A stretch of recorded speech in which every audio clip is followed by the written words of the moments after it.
Okay, good morning. Today we're going to be covering, we already covered the background on what happened with the Manhattan Project. Now we're going to go more into detail on the motivations of our Crucible author, Arthur Miller. One of the things that are going to be an influence was several of the things that happened in the Cold War, okay? And after that, all the things are going to be an influence for Miller to write or play the Crucible, okay? For we know that after World War II ended with the dropping of the bombs in Hiroshima and Nagasaki. Immediately after that, another war began, and that's a Cold War. A lot of people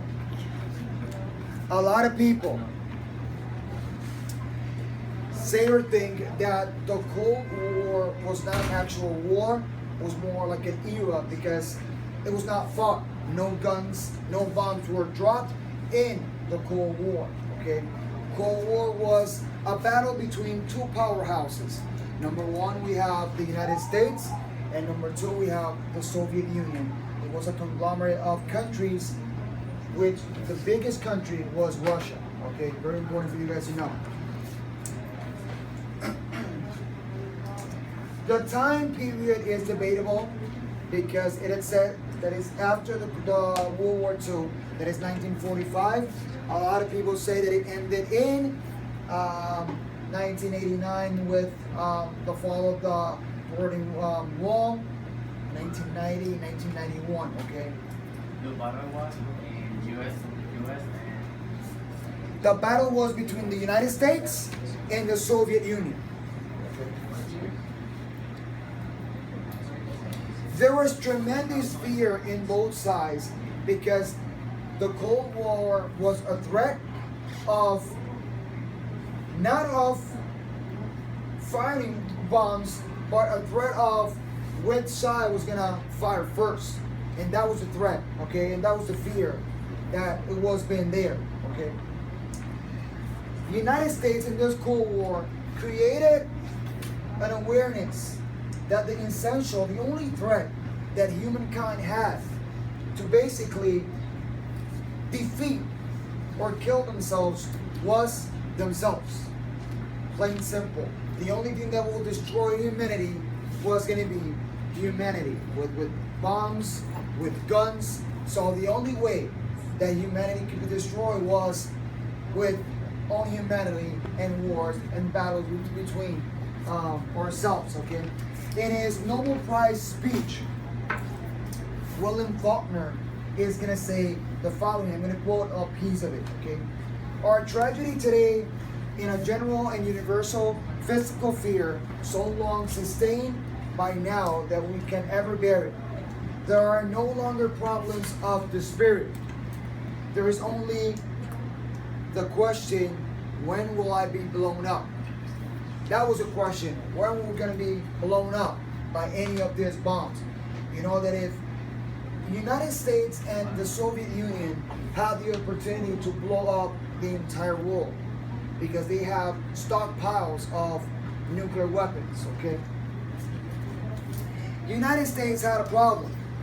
As they're expanding, they need to sell out the products. And that's something that a country needs to do, export the products.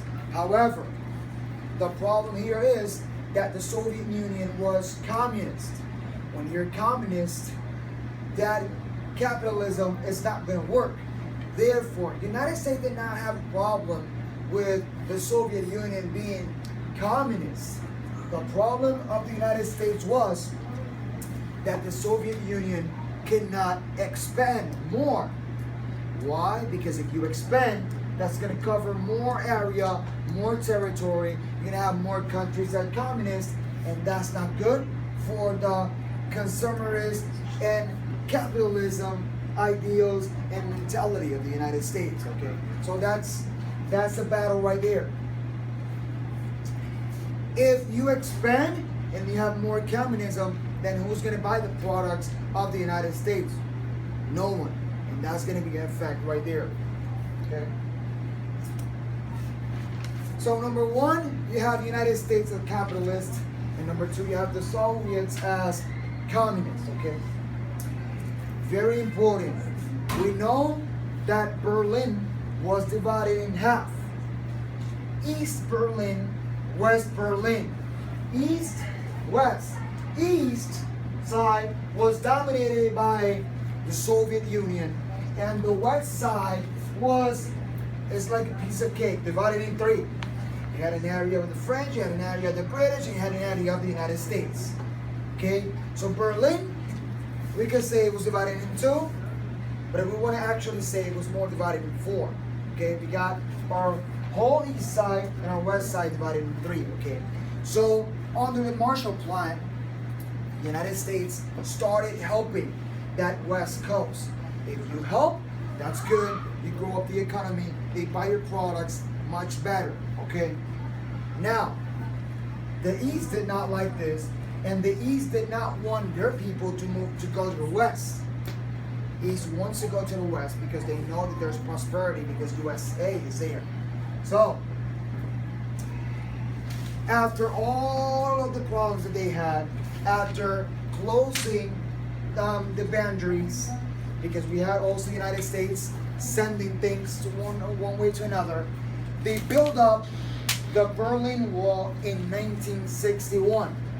And right there with that Berlin Wall, they divided the East from the West. Berlin, okay?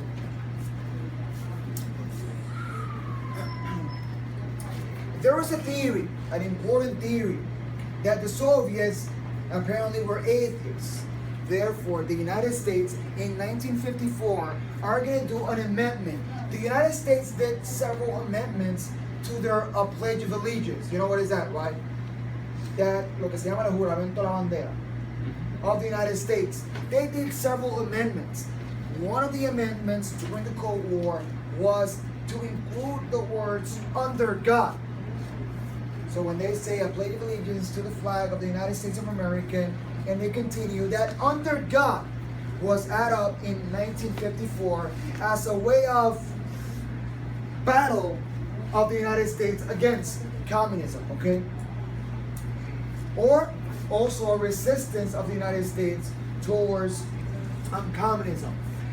Interstate highways were also built during the Cold War, and one of the theories said that the purpose that United States built those interstate highways, there are the highways across the United States that they take you from one state to the other, was to produce a speedy or a quicker evacuation process in case of a nuclear war.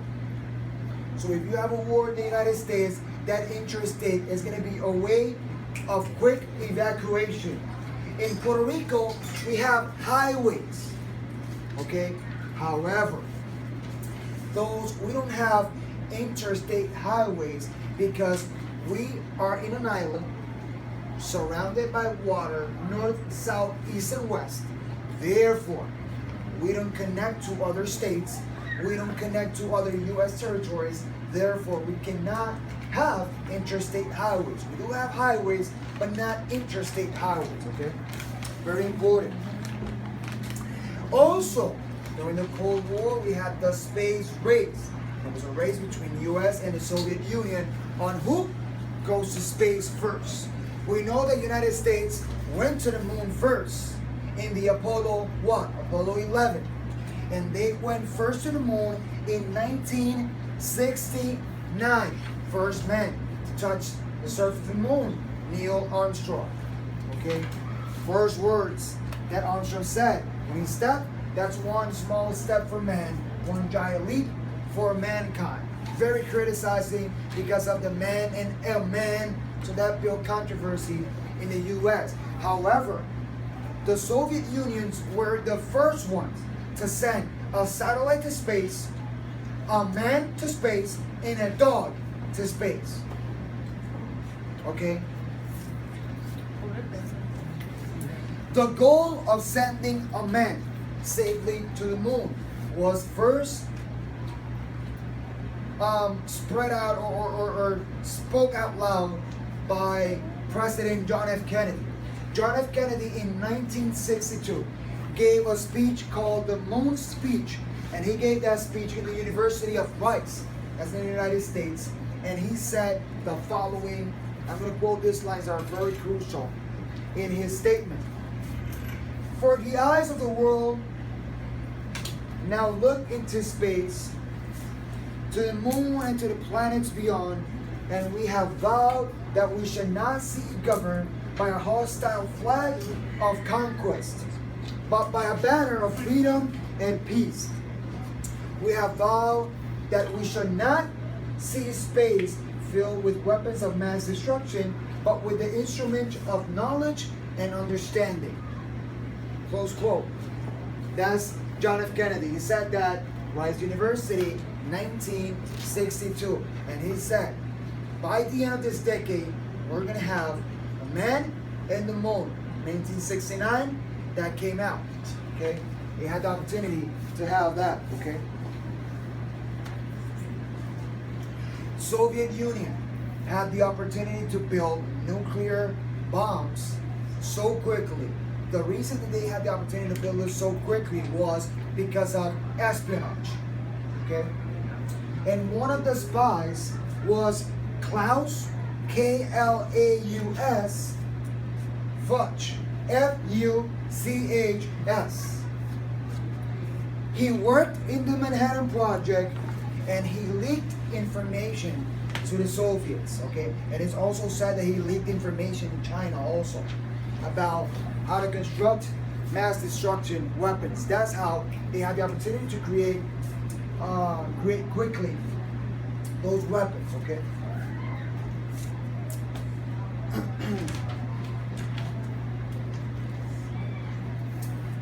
Once again, it is said that the war ended with the fall of the Berlin Wall in 1989.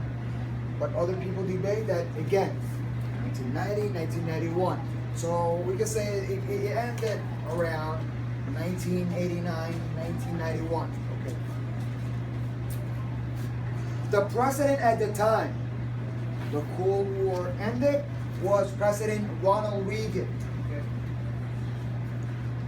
Now, something very important. Did you know, this is a fun fact, that the term Cold War, first appeared in a 1945 essay by George Orwell called You and the Atomic Bomb. So the term Cold War started in 1945 and it came out of an essay written by George Orwell in 1945 called You and the Atomic Bomb. And that's where the term Cold War came out. 1945, he wrote it. 1945.